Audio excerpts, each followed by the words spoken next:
A casa Farnsworth, projetada por Mies van der Rohe na década de 1940, é um ícone da arquitetura modernista, mas sua história está recheada de tensão e desentendimentos entre o arquiteto e sua cliente, a doutora Edith Farnsworth.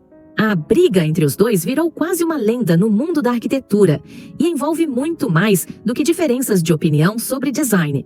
Doutora Edith era uma médica renomada e mulher independente que contratou Mies para projetar um retiro de fim de semana em sua propriedade ao longo do rio Fox, em Illinois.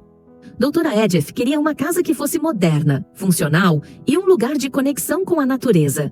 Ela confiava plenamente no talento de Mies, mas ao longo do projeto as coisas começaram a desandar. Mas qual foi o motivo da briga? Simples. Doutora Edith esperava gastar cerca de $40 mil na casa, mas o custo final disparou para mais de $70 mil, uma quantia absurda na época. Ela ficou furiosa, acusando Mies de não controlar os gastos e de ser insensível às suas preocupações financeiras.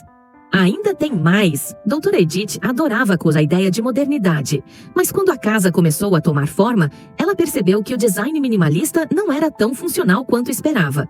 A casa era linda, mas prática? Nem tanto. Não havia espaço de armazenamento suficiente. O calor e o frio eram difíceis de controlar devido às paredes de vidro. A privacidade era quase inexistente. Com isso, Doutora Edith começou a questionar as decisões de Mies. E ele, conhecido por sua postura rígida e perfeccionista, não reagiu bem. Ele via a casa como uma obra de arte e não admitia interferências no projeto. Quando doutora Edith criticava algo, Mies a via como alguém que não entendia a genialidade de seu design.